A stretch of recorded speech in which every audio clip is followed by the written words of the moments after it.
यात्रा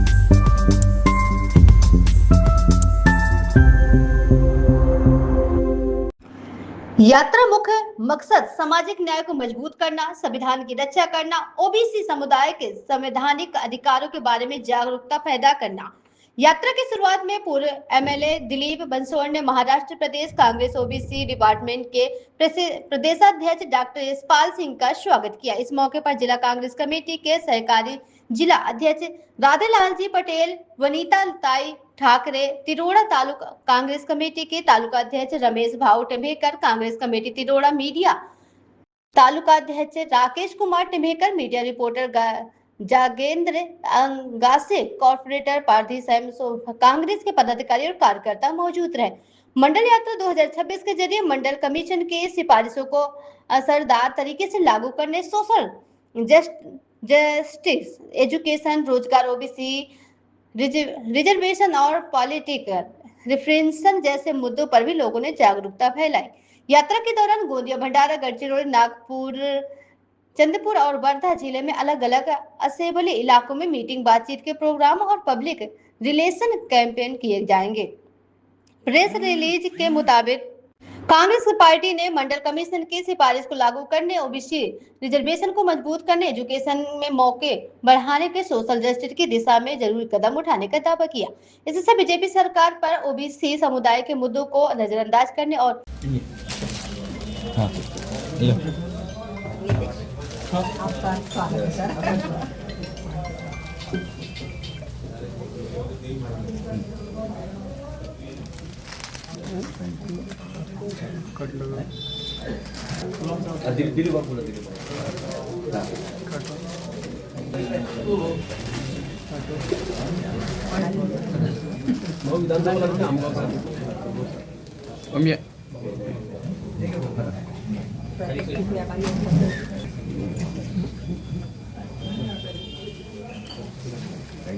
स्वागत हो रहा है। नहीं 10 मिनट लगेगा।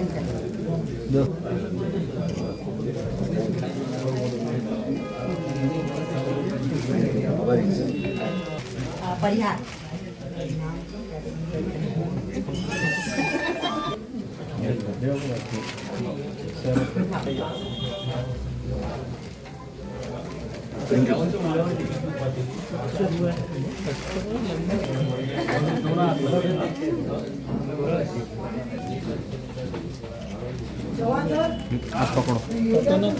पकड़ो ना। हाँ वहाँ तो वही तो होना चाहिए। गए हैं पड़ेगा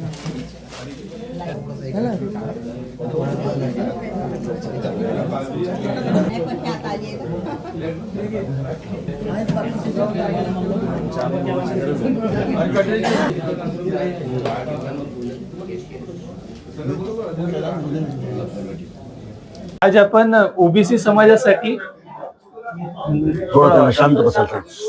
आज आपण ओबीसी समाजासाठी एक पहल म्हणून निघाल्यात. आपली यात्रा काढलेली आहे. भिंगे सर म्हणून आपण एक प्रदेश अध्यक्ष आहात काँग्रेस कमिटी मधनं. काय भूमिका आहे या कार्यक्रमाची? कोणत्या कारणास्तव तुम्ही बाहेर निघाल्यात आज? सर्वप्रथम मी आपल्या माध्यमातून संबंध महाराष्ट्रामधल्या तमाम ओबीसी वर्गाला आजच्या मंडल दिवसाच्या हार्दिक शुभेच्छा देतो. कारण बीपी मंडल यांनी ओबीसी वर्गावरती अनंत उपकार केलेले आहेत. बरोबर. कारण हा दुसरा मागासवर्गीय आयोग होता जो काँग्रेसच्या काळामध्ये स्थापन झाला आणि नंतर समाजवादी सरकार आले, व्हीपी सिंग पंतप्रधान झाले आणि त्यांच्या काळामध्ये बीपी मंडल या मागासवर्गीय आयोगाचे अध्यक्ष झाले. बीपी मंडल हे बिहारचे माजी मुख्यमंत्री होते. त्यांना कमी कालावधी मिळाला, परंतु ते स्वतः लोहियावादी गांधीवादी होते. त्यामुळे अत्यंत कष्टपूर्वक त्यांनी संबंध भारतभर वेगवेगळ्या राज्यामध्ये फिरून ओबीसींची गणना व्यवस्थितपणे केली. ओबीसीचं सोशल स्टेटस काय आहे, ओबीसीचं पॉलिटिकल स्टेटस काय आहे, ओबीसीचं इकॉनॉमिकल स्टेटस काय आहे, ते पहिल्यांदा भारतामध्ये मंडल कमिशनच्या निमित्तानं जगजाहीर झालं. आणि त्यांच्याच प्रयत्नामुळे आम्हाला म्हणजे ओबीसींना 27% आरक्षण मिळालं. म्हणजे केंद्रीय आणि राज्य सरकारच्या नोकऱ्यांच्या मध्ये आणि त्याचबरोबर स्थानिक स्वराज्य संस्थांच्या निवडणुकांच्या मध्ये 27% आम्हाला आरक्षण मिळालं. आणि त्यांनीच पहिल्यांदा आम्हाला सांगितलं की ओबीसीची टक्केवारी 52 आहे. Right. म्हणजे या भारताचा एकूण समाज जर बघितला तर 1980 मध्ये मंडल आयोगानं सांगितलं की ओबीसीची संख्या 52% आहे. म्हणजे आज 2026 आहे. Right. तर निश्चितपणाने ती संख्या 60%च्या वर गेलेली आहे. आणि या बीपी मंडलांचं मंडल दिनाच्या दिवशी स्मरण करणं हे आमचं उत्तरदायित्व आहे असं महाराष्ट्र प्रदेश काँग्रेस कमिटीच्या ओबीसी विभागाला वाटतं. आणि म्हणून याची जिम्मेदारी पूर्व विदर्भामधल्या नागपूर विभागातल्या सगळ्या आमच्या मंडळींनी घेतली. आणि त्याच्यामध्ये अजय हाटेवार आमचे राष्ट्रीय समन्वयक आहेत, आमचे इथले संयोजक आणि आमच्या राज्य कमिटीचे वरिष्ठ उपाध्यक्ष मोरेश्वर भादे हे संयोजक आहेत. आणि हा भाग ओबीसींचा बालेकिल्ला आहे. जसं महाराष्ट्रामध्ये सर्वाधिक ओबीसी कुठे राहतात तर पहिल्यांदा आपण कोकणाकडे जातो. कोकणामध्ये सर्वाधिक ओबीसी राहतात आणि त्याच्यानंतर सर्वाधिक ओबीसी कुठे राहतात तर विदर्भात राहतात. बरोबर. आणि विदर्भ हे भारताचं केंद्र आहे, नाभिस्थानी आहे. पण सर आताच्या परिस्थितीत असं पाहायला भेटतंय की ओबीसी समाजाची जनगणना होत नाहीये. एससी साठी होत आहे, एसटी साठी होत आहे, मग ओबीसी समाजाची जनगणना नाही होत आहे. याच्यावर तुमच्या काय प्रतिक्रिया आहेत? काय समोरची भूमिका असणार आहे? नाही, तुम्ही फार चांगला प्रश्न विचारला. तुम्ही इतर वर्गांची जनगणना होते याच्यापेक्षाही इथे डुकराची, मांजराची, गाढवाची पण गणना होते, परंतु ओबीसीची होत नाही. राईट. आणि आज सरकार जवळपास 12 वर्षापासून सत्तेवरती आहे. इथे फडणवीस म्हणतात आम्हाला की आमचा डीएनए ओबीसीचा आहे आणि फडणवीसच पुन्हा पुन्हा म्हणतात मी पुन्हा येईन पुन्हा येईन. बरोबर. म्हणजे ओबीसीचा मुख्यमंत्री करावा असं डीएनए धारण केलेल्या पक्षाला वाटत नाही, परंतु काँग्रेसनं मात्र सातत्यानं ओबीसीच्या विकासाचा विचार केला, त्याच्यासाठीची धोरणं राबवली. मंडल कमिशनची अंमलबजावणी करणारं महाराष्ट्र हे दुसरं राज्य आहे. पहिल्यांदा भारतरत्न कर्पूरी ठाकूर यांनी बिहारमध्ये मंडल कमिशनची अंमलबजावणी केली. त्याच्यानंतर काँग्रेसचं सरकार होतं तेव्हा शरद पवार हे मुख्यमंत्री होते, त्यांनी दुसऱ्या नंबरवर महाराष्ट्रामध्ये मंडल कमिशनची अंमलबजावणी केली आणि 27% आरक्षण आपल्याला मिळाल्यामुळं आपल्या इतर मागासवर्गामध्ये म्हणजे ओबीसी मध्ये मध्यम वर्ग वाढला आणि ओबीसीचं प्रतिनिधित्व हे स्थानिक स्वराज्य समितीमध्ये आपल्याला बघायला मिळालं. हे काँग्रेसच्याच कालखंडामध्ये झालं. परंतु यांचा डीएनए ओबीसीचा आहे असं म्हणत असताना सुद्धा यांच्या कालखंडामध्ये, म्हणजे मी फडणवीसाला आपल्या माध्यमातून जाहीर प्रश्न विचारतो, तुम्ही म्हणताना डीएनए तुमचा ओबीसीचा आहे, तर मला तुम्हाला असा प्रश्न विचारायचा आहे की तुमच्या कालखंडामध्ये ओबीसीच्या संदर्भामध्ये कोणती धोरणं राबविली गेली? तुमच्या कालखंडामध्ये बजेटमध्ये ओबीसीच्या बाबत किती तरतूद करण्यात आली? या 2 प्रश्नांची उत्तरं तुम्ही द्यावीत.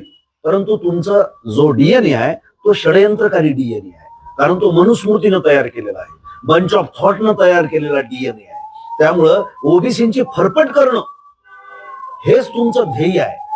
सगळ्या बहुजन समाजाची कत्तल करणं हेच तुमचं ध्येय आहे आणि मनुस्मृतीवर आधारित चातुर्वर्गीय व्यवस्था तुम्हाला इथे उभी करायची आहे आणि हे वारंवार सिद्ध होत आहे. म्हणून एका बाजूला तुम्ही ओबीसीचा डीएनए असं म्हणत असताना या महाराष्ट्रामध्ये ओबीसी विरुद्ध मराठा याचं भांडण लावण्याचं पाप देखील तुम्हीच केलेलं आहे. त्याचबरोबर एका बाजूला तुम्ही म्हणत होता की धनगर समाजाची मतं आम्हाला द्या आणि आम्ही तुमचा प्रश्न सोडवू. त्यांचा प्रश्न तर सोडवलाच नाही, परंतु पुण्यश्लोक महाराणी अहिल्यादेवी होळकरांनी 1771 मध्ये काशी येथे बांधलेला अतिशय सुंदर असा मनकर्णिका घाट तुम्ही बुलडोजर लावून पाडला. म्हणजे हा जो डिलेमा आहे तुमच्या वर्तनामध्ये, तुमच्या व्यवहारामध्ये, तो ओबीसींना सांगणं हे आमचं कर्तव्य आहे. आमच्याकडे सत्य आहे, आमच्याकडे वास्तव आहे, आम्ही झटलोय. काँग्रेसच्या परंपरेनं ओबीसींना बळ दिलेलं आहे, काँग्रेसच्या परंपरेनं ओबीसीच्या विकासासाठी काम केलेलं आहे. अहो कुठं जाहिरात आम्ही केली नाही, परंतु 4 वेळेला या महाराष्ट्राचा मुख्यमंत्री ओबीसीचा झालेला आहे, काँग्रेसनं केलेला आहे.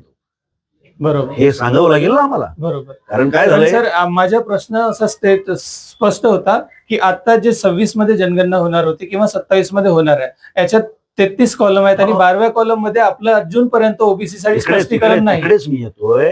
त्याचं कारण एक लक्षात घ्या तुम्ही, कारण यांच्या राजकारणाचा बेस ओबीसी आहे. बरोबर. ओबीसींची मतं, ओबीसींना त्यांच्या न्याय हक्काची जाणीव मंडल आयोगाच्या निमित्तानं झाली होती, तुम्हाला सगळ्यांना माहिती. बरोबर आहे. त्यावेळेला मंडल विरुद्ध कमंडल आंदोलन कोणी केलं? म्हणजे मंडल कमिशनच्या निमित्तानं ओबीसींच्या मध्ये जाणीव जागृती येत होती, आपल्या न्याय हक्काची जागृती होत होती. अशा वेळेला त्यांना धार्मिक भावनेकडे वळवण्याचं काम याच षडयंत्रकारी लोकांनी केलेलं आहे. बरोबर. कारण मी सांगतो ते पुन्हा पुन्हा यांचा डीएनए मनुस्मृतीचा आहे, हे आपण समजून घेण्याची गरज आहे. त्यामुळे ओबीसीचं नाव घ्यायचं, पण ओबीसीच्या साठी काहीही करायचं नाही. आज तुम्ही बघताय ओबीसीसाठी शिक्षण महाग झालेलं आहे, बरोबर आहे. ओबीसीच्या स्कॉलरशिप बंद आहेत. म्हणजे आमची लढाई फक्त आरक्षणापुरती नाहीये, कारण आम्हाला चांगलं शिक्षण मिळालं तर आरक्षणामध्ये आमची टक्केवारी मिळेल ना. आम्हाला आर्थिकदृष्ट्या स्टेबिलिटी मिळाली तरच आम्ही राजकीय दृष्ट्या सिद्ध होऊ ना. बरोबर. म्हणजे हे भांडण नुसत्या आरक्षणाचं भांडण नाही, हे भांडण ओबीसीच्या अस्तित्वाचं आहे. आणि ते भांडण आम्हाला या मोदी सरकारच्या आणि फडणवीस सरकारच्या काळामध्ये करावं लागत आहे. त्याचं कारण जे काँग्रेसनं केलेलं होतं त्याच्यावर बोळा पुसण्याचं काम यांनी केलं, कारण हे ओबीसीच्या विरोधातले आहेत. ओबीसीची मतं पाहिजेत, परंतु ओबीसीची कत्तल करणं हा यांचा ध्येयवाद आहे, पॉलिटिकल अजेंडा आहे. हे आम्ही या यात्रेच्या निमित्तानं सगळ्या जनतेला सांगतो. आर्टिकल 340 बद्दल आपण काय बोलाल? 340 बद्दल काय म्हणजे तुम्हाला म्हणजे काय विचारायचं काय? आर्टिकल 340 म्हणते की ओबीसीला त्याच्या आरक्षण भेटलं पाहिजे. अहो, मी तुम्हाला हेच सांगितलं की ते आता संविधानातून त्या गोष्टी कमी केल्या जाऊ शकत आहेत आणि त्याच्याबद्दल 100%. कारण ही सगळी जी कलमं आहेत बाबासाहेब आंबेडकरांनी संविधानामध्ये टाकलेली, ओबीसीच्या न्याय हक्कासाठी बाबासाहेबांनी राजीनामा दिला होता, बरोबर आहे ना. ओबीसीचं कलम 340, 341, 342, कलम 15, कलम 16 हे कशाचं आहे? कारण ओबीसीच्या न्याय हक्कासाठीच ते कलम आहेत. परंतु यांना मी जे तुम्हाला सांगितलं आणखी खूप पुढे पुढे होणार आहे. परंतु या ठिकाणी माननीय माजी आमदार साहेब दिलीपजी बनसोड या ठिकाणी उपस्थित आहेत. मी बनसोड सर आपल्याकडून ही प्रतिक्रिया जाणू इच्छितो, काय भूमिका असतील समोरच्या? आमचे अध्यक्ष महोदयांनी जे काही बोललं, या सरकारने ओबीसीच्या लोकांचं काय नुकसान केलं हे सुद्धा सांगितलेलं आहे. त्याच्यात एक गोष्ट आपल्याला सांगतोय, या महाराष्ट्राच्या नालायक सरकारनं देवेंद्र फडणवीसांनी नोकऱ्यांमधल्या आरक्षणामध्ये 19% आरक्षण फक्त ओबीसीला दिलेलं आहे. 10% आरक्षण हा मराठ्यांना दिलं, 10% आरक्षण हा ईडब्ल्यूएस ला दिलं. त्याच्यामुळे ओबीसीचं फार मोठ्या प्रमाणात नुकसान झालेलं आहे. आणि म्हणून आता ओबीसी असो, एससी असो, एसटी असो, सर्वांनी आम्ही ठरवून दिलेलं आहे की या लढ्याच्या संदर्भात देवेंद्र फडणवीस असो किंवा मोदी असो याच्या विरोधामध्ये लढा द्यायचा निर्णय घेतलेला आहे. चला.